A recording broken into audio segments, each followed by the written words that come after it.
Bienvenidos a una parte más de su curso de Java.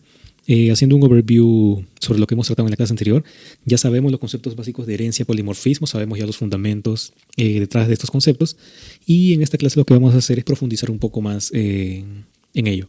Para esto, yo voy a hacer uso de una clase de nuestro proyecto del curso anterior, que está aquí. Pero bueno, voy a comenzar explicando un poco la motivación. Ya sabemos que estamos haciendo un proyecto de un banco, y en el banco, aparte de funcionarios, gerentes y eso, tenemos pues lo básico, que es la cuenta. Ya en el curso anterior definimos la estructura de nuestro banco en base a la cuenta, y lo vamos a ver justo ahora. Voy a abrir aquí, lo tengo justo aquí, abro el proyecto y vamos a ver qué tiene aquí. Listo. Vemos que aquí está nuestra clase cuenta, abrimos. Y en la cuenta, ya recordando un poco, pues teníamos saldo, agencia, número y el titular, que era un objeto del tipo cliente. A su vez, nuestro cliente tenía nombre, documento y teléfono. Para no tener que escribir todo esto de nuevo, vamos a usar la misma clase. Entonces, lo que voy a hacer es darle cuenta, copiar. Voy a crear cuenta, un control C. Y aquí un control V. Y listo, copié. Y vemos que me da un error de compilación. ¿Por qué? Porque falta la clase cliente. Recordemos que la cuenta tiene dentro un objeto cliente que no está aquí en este proyecto. Bueno, se soluciona fácil. Control C a cliente. Control V aquí y listo, asunto arreglado. Tenemos nuestro código compilando y está todo en orden. Ahora, como este proyecto no lo vamos a utilizar más, lo que voy a hacer es cerrarlo. Entonces cierro aquí, clic derecho y Close Project. Perfecto. Listo. Ahora que ya tenemos nuestra clase cuenta lista en este nuevo proyecto, vamos a definir una nueva regla de negocio aquí para nuestro Bytes Bank heredado, para nuestro banco. Sabemos que si bien tenemos en un banco la cuenta, hay tipos de cuenta. Al igual que hay tipos de funcionario, nosotros tenemos tipos de cuenta. Puede ser cuenta de ahorros, cuenta corriente, cuenta sueldo y etc. Entonces, ¿qué es lo que debemos hacer ahora, o cuál es nuestro propósito? Comenzar a definir esos tipos de cuenta de la misma forma que lo hemos hecho pues entre funcionario, contador y etc. Y para eso vamos a hacer uso pues de herencia y polimorfismo. Vamos a darle aquí New Class y vamos a comenzar con nuestra cuenta corriente. Perfecto. Y esa cuenta corriente va a extender de nuestra clase cuenta. Perfecto. Entonces aquí tenemos el atributo superclass. Superclass, que nos dice de qué clase él va a extender o de qué clase él va a ser hijo. Entonces le damos un browse. Por defecto siempre todas las clases extienden de object, pero no lo queremos en este caso. Vamos a escribir cuenta. Y vemos que él detecta aquí automáticamente la clase cuenta. Seleccionamos, le damos finish y él ya está creando nuestro código public class cuenta corriente extends cuenta. Es lo que necesitábamos, pero él no está compilando aquí y nos dice que el problema es que el constructor por defecto cuenta está indefinido. ¿Qué significa eso?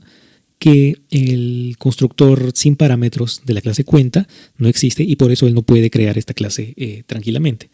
Vamos a ir a la clase cuenta solamente para recordar un poco. Y habíamos quedado que yo no podía crear una cuenta si no le daba un número de agencia y un número, ¿cierto?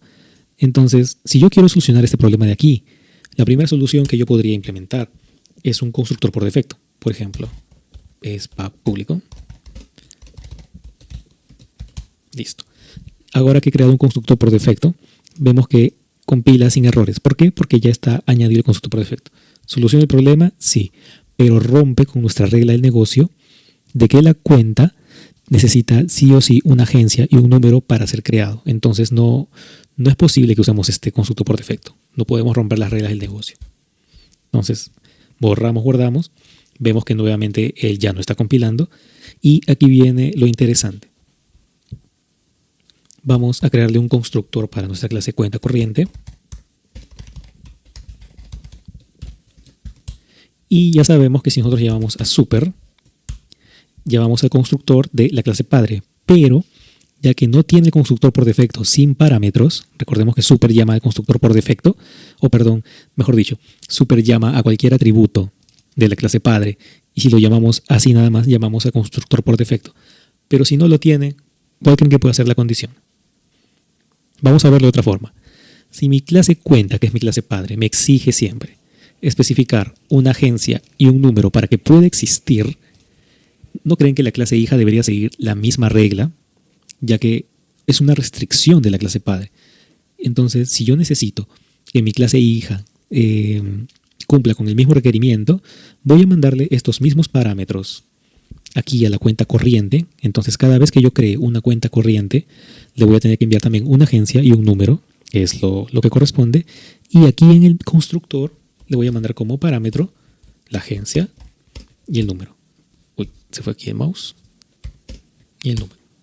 Y ahora el código compila correctamente. ¿Y por qué? O sea, ¿cómo es que funciona esto?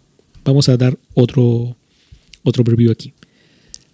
Recordemos que super lo que hace es acceder a los métodos de la clase padre. Y en la clase padre tenemos este constructor. Entonces super lo que está haciendo es llamar a este constructor que usa estos dos parámetros, que en este caso es este de aquí. Si nosotros tuviéramos un constructor por defecto, vamos a volver a crearlo aquí. Voy a borrar esta O mayúscula que está mal. Si tuviéramos este constructor vacío, entonces super nos permitiría llamar al constructor por defecto y el código seguiría compilando. Pero como no es el caso, porque necesitamos satisfacer las reglas del negocio, nuevamente borramos esto. Y de esta forma accedemos ya al constructor de la clase padre y mantenemos la integridad de la cuenta. Y de la misma forma que lo hemos hecho para la cuenta corriente, vamos a crear nuestra cuenta de ahorros. Entonces, vamos a hacer el mismo proceso, new class, y vamos a llamar aquí cuenta ahorros. Perfecto. Y nuevamente, browse, escribimos aquí cuenta para llamar a esa clase y vemos que ahora el de cuenta corriente y cuenta. Seleccionamos cuenta y le damos finish. Y de la misma forma. Pero aquí ya Eclipse aquí ya me está dando una pequeña ayuda más. ¿Y cuál es? Si vemos bien que Eclipse reporta aquí el error que se está presentando, aquí abajo él me está dando la solución que es agregar constructor cuenta de ahorros. Y automáticamente él me genera el código que yo escribí aquí manualmente. Él me lo autogenera aquí automáticamente, pues seteando los dos parámetros y enviándolos al constructor de la clase padre. Y aquí esta anotación to do me indica pues que este código fue autogenerado por el IDE. Lo voy a borrar. Y ya tenemos nuestras dos clases, cuenta de ahorros y cuenta corriente, listas para trabajar e implementar nuestros siguientes ejemplos.